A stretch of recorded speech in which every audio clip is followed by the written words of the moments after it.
Rebonsoir pour ceux qui étaient là et bonsoir pour ceux qui viennent de nous capter, encore prendre la RTG en marche pour ce jour, mardi 5 août 2025, un mardi de pluie, mais la fête du foot continue sur nos antennes depuis le samedi 2 août 2025. La cause, vous le savez, c'est la 8e édition du championnat d'Afrique des Nations avec le sacre du Sénégal, l'édition précédente en Algérie contre les Fennecs locaux, d'ailleurs qui ont très bien entamé la compétition en dominant hier l'Ouganda sur le score de 3 buts à 0. Aujourd'hui, c'est les rencontres dans le groupe D. Après l'île de Zanzibar, on se rend dans la capitale, précisément au stade Benjamin Kappa de Darussalam. C'est en Tanzanie pour cette autre rencontre, on l'a dit, qui oppose deux pays de l'Afrique de l'Ouest. Le Sénégal, les Lions locaux qui sont là pour défendre leur titre, et de l'autre côté, les Super Eagles à prime qui cherchent le premier trophée de cette compétition sur le continent. Mais tout passe par ces phases de groupe. Cherchez d'abord à sortir de ces groupes, les quarts et les demi-finales, pourquoi pas la finale. Bien avant cela, on va décortiquer aussi cet autre match qui tout à l'heure va démarrer. Juldé, on a suivi l'entraîneur sénégalais Souleymane Diallo qui dit que pas de défendre le titre, ils sont là pour un autre. Oui, effectivement, parce que le titre qui a été remporté par le Sénégal, c'est avec Pape Thiaw, qui est actuel sélectionneur de l'équipe nationale A. Et là, c'est Souleymane Diallo qui va écrire une page de son histoire avec l'équipe nationale. Vous le savez, quand vous faites des résultats avec les catégories inférieures, vous êtes automatiquement sollicité ou placé comme favori pour prendre l'équipe nationale A. Et c'est le rêve de tout un technicien sénégalais. Donc c'est pourquoi il précise lui-même, il a envie de faire son propre boulot avec le Sénégal. Il a envie de prendre sa coupe. C'est une équipe ambitieuse qui est là, une équipe qui a eu tout le temps de se préparer, composée de joueurs qui sont vraiment ambitieux, techniques et tactiques, intelligents. Donc on va voir ce que Souleymane réserve, mais je pense que le Sénégal est prêt à faire un bon tournoi. Voilà, on le saura tout à l'heure, Sékou Kaké.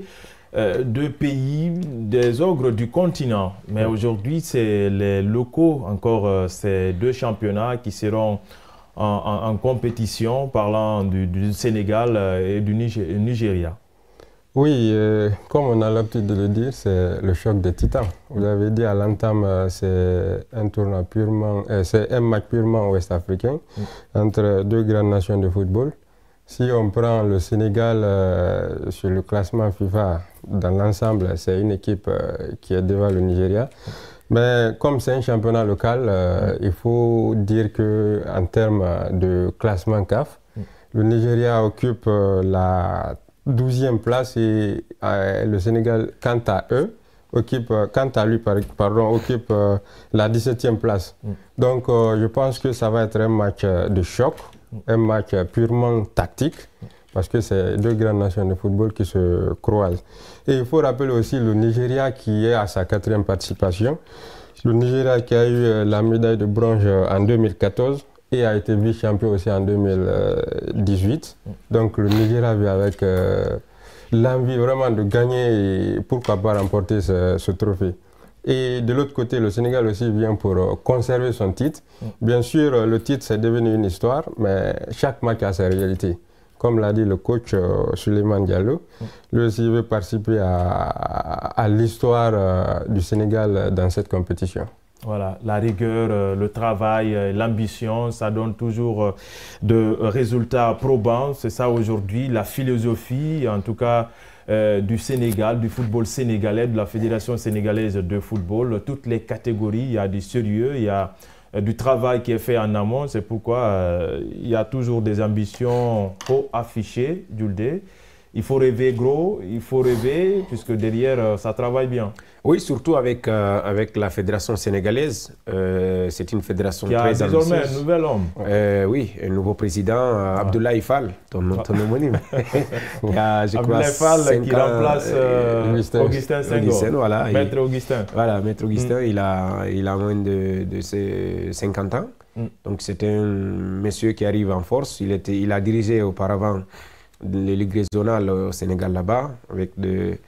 Il a toujours évolué dans le foot, même si on le qualifie d'économiste. Donc je crois que c'est une fédération ambitieuse, cette équipe sénégalaise et sa fédération, parce que quand vous écoutez son discours, ce qui manque au Sénégal, quand vous l'écoutez, c'est comme si rien ne va au Sénégal. Pourtant, c'est une équipe qui est constante au niveau de la qualification, de la Coupe du Monde, et qui a remporté tout récemment la Coupe d'Afrique. Mais pour vous dire que l'ambition est là. Donc, je pense que quand vous avez des équipes comme ça dans une compétition, il faut toujours les craindre. Voilà, mais les réalités ne sont pas les mêmes. Les compétitions se suivent. Après la bonne épopée glorieuse il y a 2 ans en Algérie, avec ce sacre, puisque là, le Sénégal était toujours barré par la Guinée. Et dès qu'ils ont éliminé la Guinée pour se qualifier à ce CHAN, ils sont partis prendre le trophée. Oui, il faut rappeler que le Sénégal, c'est une très grande nation de football qui produit de très bons joueurs. Et il faut aussi rappeler que dans les éditions précédentes, dans toutes les catégories, ils ont réussi à remporter tous les trophées. Donc ça impose la suprématie du pays dans le domaine du football. Seulement les espoirs, les moins de 23 ans, qui ont été éliminés par le Mali. Alors sinon, toutes les catégories qui ont participé, comme vous l'avez dit, sont parties jusqu'au bout. Donc le Sénégal, c'est une nation qui fait déjà peur, mais ce n'est pas face à un Nigeria que l'on connaît tous aussi en Afrique, qui a un championnat aussi riche et puis un coach très technicien et expérimenté. Je pense que Souleymane Diallo, c'est sa première participation à ce CHAN. Donc lui aussi, il va vouloir imposer quelques systèmes ou quelques tactiques pour vraiment écrire, comme je l'ai dit à l'entame, l'histoire du Sénégal dans ce CHAN. Djouldé, on le sait, le Nigeria court toujours derrière un trophée sur le continent, parce que l'équipe A a cassé les dents contre les éléphants de la Côte d'Ivoire. Je parle de la CAN. Et aujourd'hui, l'équipe locale aussi se cherche pour essayer en tout cas de se hisser sur le continent, mais ça passe forcément par ces phases de poule. Dans un groupe, certes, qui a 4 équipes, mais ce n'est pas anodin. Oui. Surtout que le match précédent s'est soldé par un nul ouvert. Oui, le Nigeria, même c'est une équipe qui n'est pas constante dans ce champ. C'est une équipe qui signe son retour. Donc je crois que... mais là où ça va beaucoup jouer, c'est au niveau de coaching. Parce que quand vous avez Eric Sekoussel, 47 ans, qui a entraîné le Mali lors de la CAN passée, et voilà, quand vous avez des figures comme ça à la tête d'une équipe nationale locale, je crois que ça joue beaucoup. Devant Souleymane Diallo, inexpérimenté, qui a sa première, même si en termes de formation, Souleymane est très bien armé. Mais l'expérience dans une compétition, ça compte beaucoup. Donc je crois à ce niveau, avec le coach parlait tout de suite du championnat nigérien, c'est l'un des plus grands championnats en termes de clubs participants et autres en Afrique. Et quand vous regardez un championnat qui va jusqu'à 20 et quelques clubs, c'est beaucoup. Et au Nigeria, c'est comme ça, la Ligue 2, la Ligue 1. Donc je pense qu'il y a tellement de talents dans ces différents clubs-là. Donc on verra ce que ça va donner. C'est vrai, le Nigeria n'a pas, même s'il a été finaliste, mais on n'en parle pas trop dans ce champ-là. Le Nigeria, peut-être, c'est d'autres catégories, mais dans ce champ, on attend toujours la prestation de cette équipe. Maintenant, face à un Sénégal qui vient de goûter à ce trophée, il aura toujours envie de continuer, mais je pense qu'il y a beaucoup de prétendants pour cette coupe cette année. Il y a beaucoup d'équipes qui sont à l'affiche. Donc on va voir cette belle affiche-là, parce que cette affiche Nigeria-Sénégal, c'est l'une des plus grandes au niveau de la première journée.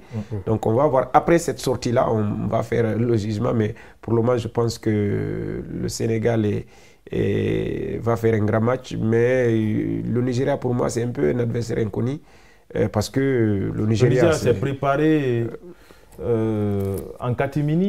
Voilà, c'est comme le Niger.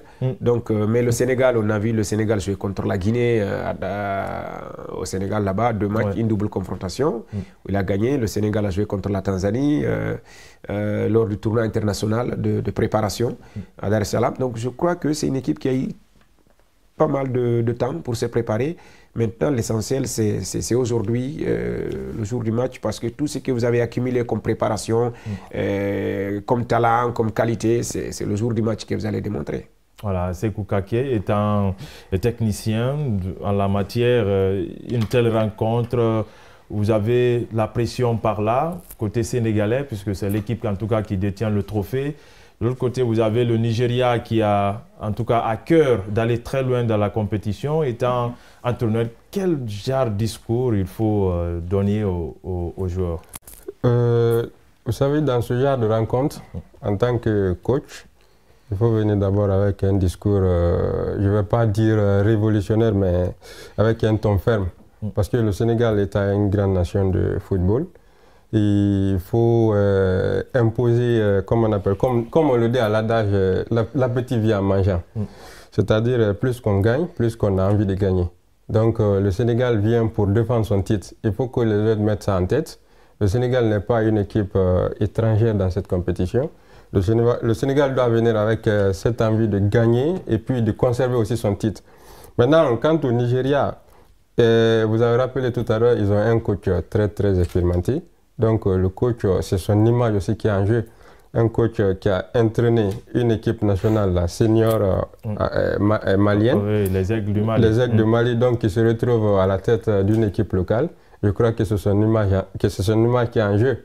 Donc il faut imposer en tout cas toutes les stratégies pour pouvoir contrecarrer ce coach qui manque, ce coach sénégalais Souleymane Diallo qui manque d'expérience dans cette compétition. Ouais, là, parlant des entraîneurs, ils ont tous à leur première. Eric Chel qui vient pour la compétition, c'est-à-dire le CHAN, tout comme Souleymane Diallo. C'est une sorte de découverte pour eux. Oui, effectivement, c'est une première pour les deux. Quand on parle de l'expérience, peut-être c'est le parcours, le vécu dans ce métier. Voilà, quand vous entraînez une équipe nationale A, la CAN, c'est la plus grande compétition en Afrique. Donc je pense qu'il a fait tellement de merveilles dans cette compétition. Maintenant, le CHAN, c'est une autre compétition aujourd'hui qui est devenue une attraction en Afrique et pourquoi pas dans le monde, parce que c'est une compétition en termes d'affluence qui commence à être suivie. Mais il faut avoir une bonne équipe pour gagner, quelles que soient les qualités d'un coach. Il faut que les joueurs arrivent à répondre à certains critères, vitesse, qualité, sens de déplacement et autres. Je crois que c'est un peu ça, mais je vois une équipe du Sénégal déjà qui va jouer avec un système défensif. Vous le savez, les Nigériens vont très vite. C'est un système 4-4-2 avec Gomis qui a marqué lors de la préparation, je crois, 2 buts. Il marquait souvent. Donc, c'est Gomis qui va jouer devant avec Halimi. Ça va être Koita. Il joue avec Koita devant. Maintenant, de l'autre côté, ce sont des joueurs de Remo, un club très connu au Nigeria aujourd'hui qui est en train de faire de bons résultats. Donc je crois que quand vous regardez tout ça, ça va être un match sur le plan offensif très décisif parce que chacun va avoir l'envie de frapper en premier. Ce sont des grandes nations de football. Quand vous jouez contre le Nigeria, il faut toujours marquer en premier ou si vous prenez un but matinal, ça va être très compliqué. Donc c'est ce que le Sénégal va éviter à mon avis. Et la même chose côté nigérian, surtout avec Eric Chel, c'est un entraîneur qui a un système, qui a envie toujours de projeter son équipe, de se lancer dans la gueule des loups pour faire peur à l'adversaire. Donc on va voir, en tout cas pour ces Sénégalais-là qui vont essayer de confirmer parce que là, ce match-là, c'est un gros test. Un gros test, ça présage que déjà, ça semble un match équilibré d'entrée. Kaké. Bon, je peux dire équilibré parce que, je l'ai dit à l'entame, c'est le choc des titans. C'est 2 grandes nations de football. Et il faut rappeler aussi que le CHAN, c'est mettre en valeur les joueurs locaux. Donc, si on se fie à ça, je pense que les 2 nations, ils ont tous des très bons joueurs sur le plan local. Et ça va être très compliqué en cette première mi-temps entre les deux équipes. Donc pour le moment, je ne peux pas me déterminer, mais... Ah là, déjà, tu te méfies de pronostiquer, puisque le premier match, tu misais beaucoup plus sur le Soudan. Oui, justement, je misais beaucoup plus sur le Soudan, mais ce que je dis, dans le football, la logique n'est pas cartésienne, ce n'est pas absolu. Donc, pour le moment, je me réserve jusqu'après la première mi-temps. En tout cas, nous, ce qu'on souhaite est qu'il y ait beaucoup plus de spectacles, en tout cas, et qu'il y ait de l'ambiance dans les travées, même si il n'y aura pas, en termes de public, tellement d'affluence, comme si c'était une équipe tanzanienne, par exemple. Ah oui, c'est un peu ça. C'est à ce niveau que la CAF doit beaucoup travailler. Ouais. Le CHAN, c'est quand vous jouez contre un pays hôte que le public arrive. Si ce sont des équipes visiteuses qui s'affrontent et il y a peu de supporters, là, c'est un problème. Après la CAN, c'est le CHAN. Donc, à ce niveau, la CAF doit travailler pour corriger cela. Le football, vous venez de le dire, c'est le spectacle, c'est l'ambiance. Et voilà, pour l'ambiance, il faut qu'il y ait du public. Il faut qu'il y ait une bonne animation. Donc, je crois à ce niveau, il y a un problème parce qu'on a suivi ce match Congo-Soudan, il n'y avait pas de public. On entendait des supporters. C'est un stadium de 15 000 places. On entendait quelque part des supporters soudanais de façon sporadique.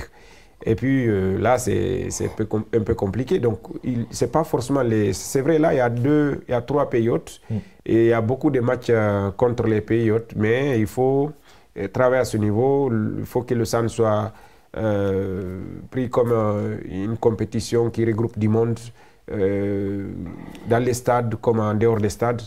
Si je parle c'est au niveau des médias, sur le plan international, la compétition. C'est à ce niveau que, pour moi, la CAF doit se battre pour vendre l'image de cette compétition-là, parce que c'est les valeurs sûres du football africain. Quand vous regardez le Nigeria, vous ne verrez pas un joueur qui évolue à l'étranger, comme la Guinée, comme le Sénégal. Donc je crois à ce niveau, la CAF doit beaucoup travailler et ressortir les qualités de l'Afrique. Voilà, les qualités de l'Afrique, puisqu'hier, par exemple, au stade Nelson Mandela de Kampala, en Ouganda, la deuxième rencontre, d'ailleurs la première, puisque quand même quelques supporters guinéens y sont, avec les instruments de musique. Ils ont fait le show, comme on le dit, du début à la fin, ces supporters guinéens, le comité national des supporters de Guinée, qui heureusement est sorti, ce comité-là, heureux, puisque la Guinée a remporté. Et le deuxième match, il y avait plus de vuvuzela que de cris du public. Oui. Bon, moi je pense que par rapport à l'affluence des supporters dans les différents stades, il faut que la CAF, bien sûr la CAF doit s'impliquer, mais aussi les différentes fédérations doivent s'impliquer dans la mobilisation, dans la mise en valeur des différents championnats. Donc c'est tout un travail. Maintenant ensuite la CAF les accompagne. Donc s'il n'y a pas une volonté du côté des différentes fédérations, ça va être un peu compliqué, puisqu'il y a des gens qui partent à leurs frais, à leurs propres frais, pour suivre les différentes rencontres par patriotisme. Mais si la CAF... À ce niveau-là, c'est le niveau de vie. C'est pourquoi j'ai parlé de la CAF. Par exemple, c'est la CAF qui a confié la Tanzanie à cette organisation, l'Ouganda et le Kenya. Donc, il faut que la CAF travaille en commun accord avec ces nations-là. Et en le disant, ce n'est pas seulement vos matchs que vous allez suivre. Vous accueillez une compétition. Il faut venir suivre la compétition jusqu'à la fin. Il faut avoir une équipe de supporters pour la Tanzanie. La Tanzanie doit avoir une équipe de supporters, comme l'Ouganda, comme le Kenya. Une équipe qui supporte toutes les équipes. Ça, c'est pour... Ça c'est une animation continue jusqu'à la fin de la compétition. Ça, c'est des trucs qu'on organise en interne. Mais quand on dit non, c'est seulement... hier, par exemple, le match Ouganda-Algérie, le premier quart d'heure, on entendait les vuvuzela, les Ougandais étaient motivés, mais après un but, c'est fini. On n'entendait rien, c'était le calme. Parce que, voilà, c'était pas... C'est vrai, quand votre équipe est menée devant vous, ça somnole, c'est difficile à digérer, mais il faut supporter, il faut continuer à apporter le soutien à la compétition. Voilà, et pour en tout cas un autre exemple, puisque la précédente édition en Algérie, en termes d'affluence, l'Algérie détient le record pour le moment. Et voilà, on souhaite que ça continue pour cette 8e édition. Et prendre l'exemple aussi sur le Mali en 2002 avec la CAN organisée sur terre malienne. Il y avait des groupes de supporters d'Ulde, comme tu le soulignais tantôt, même si ce n'est pas le Mali qui joue, mais des supporters venaient pour porter main forte aux autres équipes. En tout cas, je crois qu'il faut travailler à ce niveau avec les ambassadeurs. Par exemple, la Guinée peut échanger avec son consulat, mettant une organisation en place, le ministère des Sports, la fédération, le consulat qui se trouve en Tanzanie, à Darussalam. Il y a beaucoup de Guinéens en Tanzanie, même si on n'est pas en Tanzanie. En Ouganda aussi, la même chose. Donc, il faut travailler avec les consulats pour que cette équipe guinéenne soit encouragée, supportée. Hier, c'est vrai, moi j'apprécie parce que du début jusqu'à la fin, j'entendais les supporters guinéens dans ce match-là. Ils ne se sont pas découragés, et ils ont crié jusqu'à avoir ce but-là. Et là, ils étaient galvanisés. Donc je crois que c'est comme ça.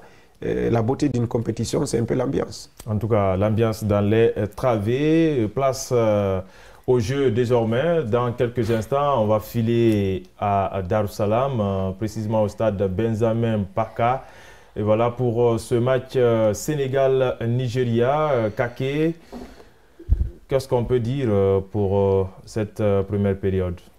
Oui, par rapport à cette première période, moi, comme je l'ai dit en tant que technicien, je ne vais pas me prononcer comme le premier match. Je m'abstiens, mais ce qui reste clair, je crois beaucoup à l'expérience d'Eric Chelle. Voilà, ouais. Un petit penchant pour le Nigeria. Djuldé, voilà, c'est l'apparition des deux équipes. Tout à l'heure, l'exécution des hymnes nationaux. Rapidement, Djuldé, tu peux miser sur quelle équipe? Je vois un jeu équilibré. Ouais. Un jeu équilibré avec peut-être une légère domination sénégalaise. Voilà, mais le score? Un jeu équilibré, peut-être un match nul. Un score nul. Parce que le Nigeria ne va pas se laisser faire. Voilà, on saura tout cela avec la réalisation du côté de la régie pour ce premier acte entre le Sénégal et le Nigeria.